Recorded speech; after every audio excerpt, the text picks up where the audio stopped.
Hello friends, मैं हूं doctor Liaquat Ali Mansuri. YouTube पर मेरे न्यूरोपॉइंट नाम के चैनल पर आपका स्वागत है। आज मैं बात करूंगा एजिटेशन। एजिटेशन इंसान के अंदर कई बार एजिटेशन यानी कि वो बात बात पर चिड़चिड़ापन मिलेगा, उसमें व्याकुलता हो जाता है, व्याकुल हो जाता है, उत्तेजित हो जाता है, झुंझलाने लगता है। तो दोस्तों, इसको हल्के में नहीं लें।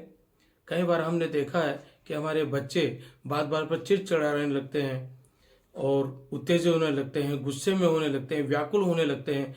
तो हमें इसको हल्के में नहीं लेना चाहिए।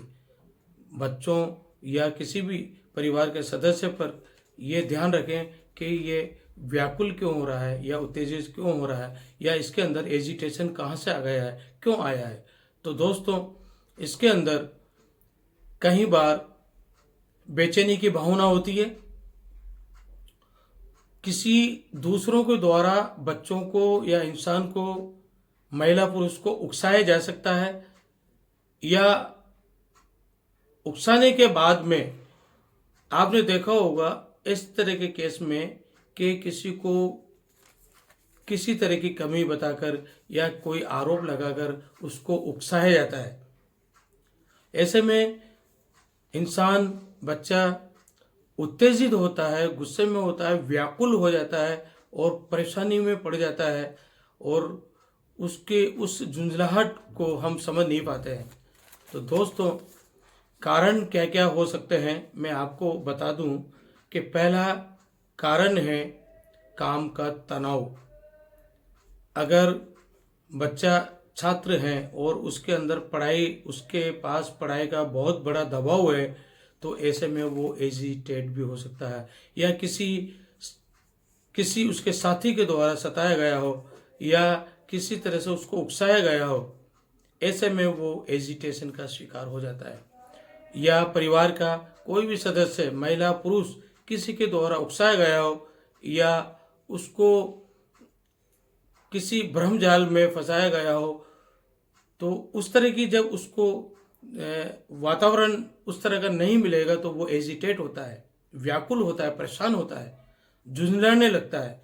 तो दोस्तों, पहला कारण है काम का तनाव। दूसरा है स्कूल का तनाव। कई बार कई टीचर्स बच्चों को पिटाई लगाते हैं या क्लास में खड़े करके उनकी बेइज्जती करते हैं, तो उससे भी बच्चा एजिटेट हो जाता है। कई बार बच्चे में मानसिक बीमारी भी पैदा होती है जिसकी वजह से वो एजिटेट होने लगता है। किसी चीज का कोई खराब हो जाती है, जैसे स्कूटर या कोई गाड़ी खराब होती है, वो स्कूल लेट पहुंचता है या अपने काम पर लेट पहुंचता है, उससे भी वो व्याकुल होने लगता है।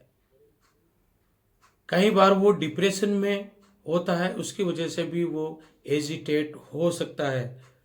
या उसका आत्मविश्वास भरपूर नहीं होने के कारण वो आत्म केंद्रित भी नहीं रहता है, तो ऐसे में वो एजिटेशन का शिकार हो जाता है। या उसको शराब की लत या किसी ड्रग्स की लत समय पे जब उसको नहीं मिलता है, तो वो एजिटेट होने लगता है, व्याकुल होने लगता है, उत्तेजित होने लगता है, गुस्से में दिखाई देने लगता है। कई बार उसके दिमाग में ट्यूमर होने के कारण भी ऐसा होता है।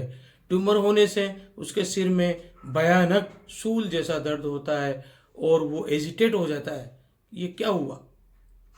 कई बार उसके अंदर हार्मोनल असंतुलन होने से वो एजिटेट होने लगता है। हार्मोन समय पे जो सिक्रेशन होना चाहिए वो नहीं हो पाते हैं, या हार्मोन जिस बैलेंस स्थिति में, बैलेंस लेवल में सिक्रेशन होना चाहिए, नहीं हो पाते हैं। ऐसे में भी जवान लड़के लड़कियां एजिटेट होने लगती है। कई बार पेशाब में इन्फेक्शन हो या उसके मेरुदंड में जो द्रव होता है, तरल होता है, उसमें किसी तरह का इन्फेक्शन हो, उसकी वजह से भी उसके दिमाग पे लोड रहता है और वो एजिटेट का शिकार हो जाता है। दोस्तों, एजिटेशन को ध्यान में रखते हुए अगर घर का कोई भी सदस्य एजिटेट है तो उस पर तुरंत कार्रवाई करें, तुरंत डॉक्टर्स को दिखाएं। और हमारी यूनानी अदवियों का इस्तेमाल करें।